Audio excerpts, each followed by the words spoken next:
నేనున్నాను. నిన్ను చంపేస్తానే నిన్ను. తప్ప తాగి నడు రోడ్డు మీద ఒక ఆడదాన్ని కొట్టడానికి సిగ్గు లేదురా నీకు? నాకెందుకురా సిగ్గు? నా పెళ్ళాన్ని నేను కొట్టుకుంటే నేనెందుకురా సిగ్గుపడాలి? పెళ్ళామా? ఛీ, కట్టుకున్న పెళ్ళాన్ని తాగి కొడుతున్నందుకు నువ్వు ఇంకా ఎక్కువ సిగ్గుపడాలిరా. మా గురించి నీకే తెలుసురా. మా మధ్య ఎంత ప్రేమ ఉందో మాకే తెలియదురా. బ్లాక్ బ్యూటీ అని పెళ్లి చేసుకున్నాను. ఎంతో అన్యోన్యంగా ఉంటున్నావు. ఆ రోజు నుంచి ఈ రోజు వరకు కడుపులో అగ్ని భాండారం భయంకరంగా రగులుతోంది. ఏంటో అగ్ని భాండారం? పెళ్ళైన దగ్గర నుండి ఒక్కసారి కూడా నన్ను పేరు పెట్టి పిలవలేదు సార్. అంతేనా?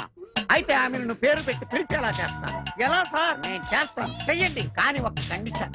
చెప్పండి. భార్య నిన్ను పేరు పెట్టి పిలిస్తే నువ్వు నీ భార్యను బానిసత్వం నుంచి విముక్తి చెయ్యాలి. విముక్తి చేస్తాను సార్. ఓకే. అమ్మా, నీ భర్త పేరేంటో చెప్పు. భర్త పేరు చెప్పకూడదండి. ఓహో, అలా వచ్చావా?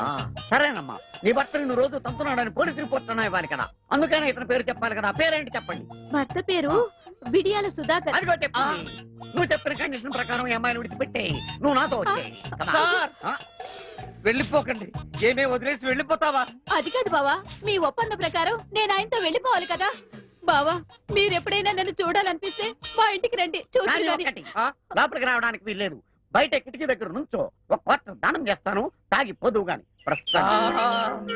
బావా tata, see you, bye bye. చెల్లియపో